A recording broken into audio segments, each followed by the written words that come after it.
ಫಲಿಸಿದ DKShi ರಣತಂತ್ರ ದೋಸ್ತಿಗೆ master stroke 5ಕ್ಕೆ 5 ಸ್ಥಾನ ಗೆದ್ದ ಕಾಂಗ್ರೆಸ್ ಮಕ್ಕಾಡೆ ಮಲಗಿದ ಜೆಡಿಎಸ್ ಬಿಜೆಪಿ ದೋಸ್ತಿ ಗೇಮ್ ಉಲ್ಟಾ ಆಗಿದ್ದಲ್ಲಿ ಕ್ರಾಸ್ ವೋಟಿಂಗ್ ಮಾಡಿದ್ಯಾರು ಗೆರೆ ದಾಟಿದ್ಯಾರು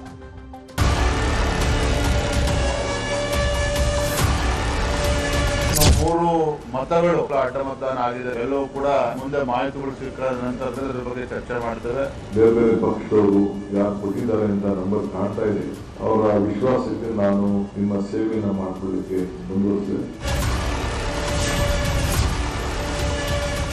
ಡಿಕೆ ಶಿವಕುಮಾರ್ ಮುಖ್ಯಮಂತ್ರಿ ಆದ ಬಳಿಕ ಮೊದಲ ಅಗ್ನಿ ಪರೀಕ್ಷೆಯಲ್ಲಿ ಜಸ್ಟ್ ಪಾಸ್ ಅಲ್ಲ ಡಿಸ್ಟಿಂಕ್ಷನ್ ಡಿಕೆ ಶಿವಕುಮಾರ್ ಅವರು ಸರಿಯಾಗಿ ಗುನ್ನ ಇಟ್ಟಿದ್ದಾರೆ ಬಿಜೆಪಿ ಮತ್ತು ಜೆಡಿಎಸ್ಗೆ. ಓವರ್ ಕಾನ್ಫಿಡೆನ್ಸ್ ಅಲ್ಲಿ ಇದ್ದಂತ ಬಿಜೆಪಿಗಂತೂ ಬಲವಾದಂತ ಹೊಡೆತವನ್ನ ಕೊಟ್ಟಿರುವಂತದ್ದು ಡಿಕೆ ಶಿವಕುಮಾರ್. ಇನ್ನ ನಮ್ಮ ಶಾಸಕರು ನಮ್ ಜೊತೆನೇ ಇದ್ದಾರೆ ಅನ್ನುವಂತ ಮೆಸೇಜ್ ಅನ್ನ ಗೆಲ್ಲೋದಿರ್ಲಿ, ನಮ್ ಜೊತೆನೇ ಇದ್ದಾರೆ ಅನ್ನುವಂತ ತೋರಿಸುವಂತ ಪ್ರಯತ್ನ ಇತ್ತಲ್ಲ ಎಚ್ಡಿಕೆಗೆ, ಅದಕ್ಕೂ ಕೂಡ ದೊಡ್ಡ ಪೆಟ್ಟು, ಮುಖಭಂಗ, ಮುಜುಗರ ಎಚ್ಡಿಕೆಗೆ ಮತ್ತು ಬಿಜೆಪಿ ಪಕ್ಷಕ್ಕೆ. ವಿಧಾನ ಪರಿಷತ್ ಚುನಾವಣೆಯಲ್ಲಿ ಕಾಂಗ್ರೆಸ್ ಅಬ್ಬರಿಸಿತು. ಡಿಕೆ ಶಿವಕುಮಾರ್ ರಾಜ್ಯ ರಾಜಕೀಯದ ಚಾಣಕ್ಯ ಅಂತ ಮತ್ತೊಮ್ಮೆ ಪ್ರೂವ್ ಮಾಡಿದ್ರು. ರಾಷ್ಟ್ರ ರಾಜಕಾರಣದಲ್ಲಿ ಅಮಿತ್ ಶಾ ಇರ್ಬೋದು, ಕರ್ನಾಟಕಕ್ಕೆ ಬಂದ್ರೆ ನಾನೇ ಬಾಸ್, ನಾನೇ ಚಾಣಕ್ಯ ಅಂತ ತೋರಿಸಿದ್ದಾರೆ ಡಿಕೆ ಶಿವಕುಮಾರ್. 5ಕ್ಕೆ 5 ಸ್ಥಾನವನ್ನ ಗೆದ್ದಿರುವಂತದ್ದು ಕಾಂಗ್ರೆಸ್. ದೋಸ್ತಿ ನಾಯಕರಿಗೆ ಬಿಗ್ ಶಾಕ್ ಅನ್ನ ಕೊಟ್ಟಿದ್ದಾರೆ ಕಾಂಗ್ರೆಸ್ನವರು. ಸ್ಪೆಷಲಿ ಡಿಕೆ ಶಿವಕುಮಾರ್ ಕಾರ್ಯತಂತ್ರನೇ ಇತ್ತು. ಕಾಂಗ್ರೆಸ್ನ 5 ಅಭ್ಯರ್ಥಿ ಹೆಚ್ಚುವರಿ ಮತವನ್ನ ಪಡೆದು ಗೆಲುವು. ಎಲ್ಲಾ ಅಭ್ಯರ್ಥಿಗಳಿಗಿಂತ ಗೆಲ್ಲಿಸ್ಕೊಳ್ಬೇಕು ಅನ್ನುವಂಥದ್ದಿತ್ತಲ್ಲ ಕಾಂಗ್ರೆಸ್ ಪಕ್ಷ. ಡಿಕೆ ಶಿವಕುಮಾರ್ ಅವರಿಗೆ, ವಿನಯ್ ಕಾರ್ತಿಕ್ ಅವರಿಗೆ, ಅವ್ರಿಗೆ ಹೈಯೆಸ್ಟ್ ಮತ ಬಂದಿರೋದು 32 ಮತ. ಬಿಜೆಪಿ ಜೆಡಿಎಸ್ ನ 11 ಶಾಸಕರಿಂದ ಅಡ್ಡ ಮತದಾನ ಆಗಿದೆ. ಟೋಟಲಿ 11 ಜನ. ಇಲ್ಲಿ ಎಸ್ ಟಿ ಸೋಮಶೇಖರ್, ಶಿವರಾಮ್ ಹೆಬ್ಬಾರ್ ಅವರನ್ನ ಹೊರತುಪಡಿಸಿ ಹೇಳ್ತಿರೋದು. ಅವರಿಬ್ಬರನ್ನು ಸೇರಿಸ್ಕೊಂಡ್ರೆ 13 ಆಗ್ಬಿಡುತ್ತೆ. ಅಟ್ ಪ್ರೆಸೆಂಟ್ ಬಿಜೆಪಿ ಜೆಡಿಎಸ್ ನ 11 ಶಾಸಕರಿಂದ ಅಡ್ಡ ಮತದಾನ. ದೋಸ್ತಿಯಲ್ಲಿ ಕ್ರಾಸ್ ವೋಟಿಂಗ್ ಮಾಡಿದ್ ಯಾರು? ಗೌಪ್ಯ ಮತದಾನ ಆಗಿರುವಂತ ಹಿನ್ನೆಲೆಯಲ್ಲಿ ಸಿಕ್ಕಿದ್ದ ಚಾನ್ಸು ಯಾರಿಗೂ ಗೊತ್ತಾಗಲ್ಲ, ಮಾಡ್ಬಿಡೋಣ ಅಂತ ಕೆಲವರು ಮಾಡಿದ್ದಾರೆ. ಜೆಡಿಎಸ್ ಅಭ್ಯರ್ಥಿ ಗೋವಿಂದರಾಜ್ಗೆ ಹೀನಾಯ ಸೋಲು, ಬರೀ ಸೋಲಲ್ಲ ಹೀನಾಯ ಸೋಲು ಇದು. ಪರಿಷತ್ ಚುನಾವಣೆಯಿಂದ ಮೈತ್ರಿಯಲ್ಲಿ ಬಿರುಕು ಬೀಳುತ್ತಾ, ಕ್ರಾಸ್ ವೋಟಿಂಗ್ ನಿಂದ ಬಿಜೆಪಿಯಲ್ಲಂತೂ ಟೆನ್ಷನ್.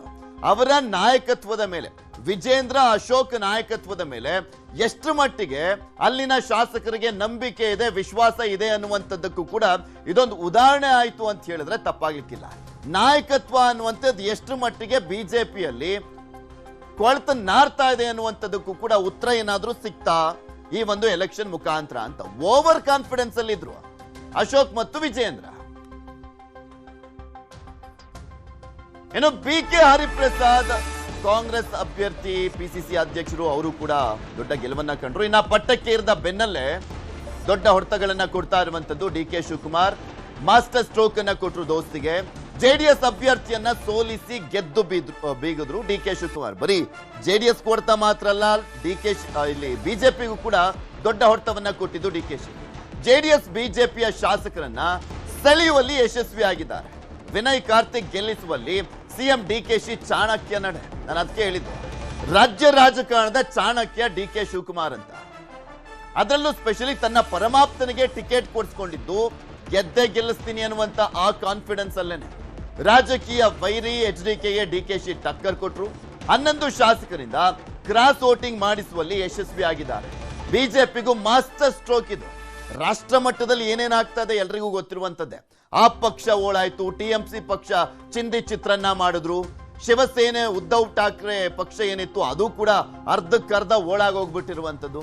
ಇಂಥ ಸಂದರ್ಭದಲ್ಲಿ ನಮ್ಮ ರಾಜ್ಯದಲ್ಲಿ ನೀವು ಅಲ್ಲಾಡ್ಸಕ್ ಆಗೋದಿಲ್ಲ ಅನ್ನುವಂಥ ರೀತಿಯಲ್ಲೂ ಕೂಡ ಮೆಸೇಜ್ ಅನ್ನ ಪಾಸ್ ಮಾಡಿದ್ರ ಅಂತ.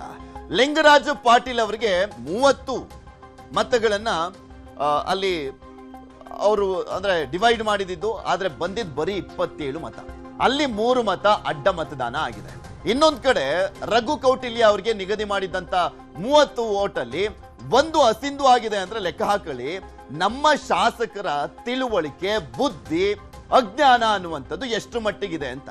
ಅದ್ ಯಾವ ಶಾಸಕ ಮಾಡಿದಾರೋ ಏನೋ, ಆದ್ರೆ ತಲೆ ಲದ್ದಿ ಇದೆ ನೋಡಿ. 1 ವೋಟ್ ಹಾಕಕ್ ಬರಲ್ಲ ಅಂದ್ರೆ ಲೆಕ್ಕ ಹಾಕೊಳ್ಳಿ ಆ ಶಾಸಕನ ಬುದ್ಧಿವಂತಿಕೆ ಹೆಂಗಿದೆ ಅಂತ, ಜ್ಞಾನ ಹೇಗಿದೆ ಅಂತ. ಪರಿಷತ್ ಚುನಾವಣೆಯಲ್ಲಿ ಡಿಕೆಶಿ ಅಂತೂ ಯಶಸ್ವಿ ಆಗಿದ್ದಾರೆ.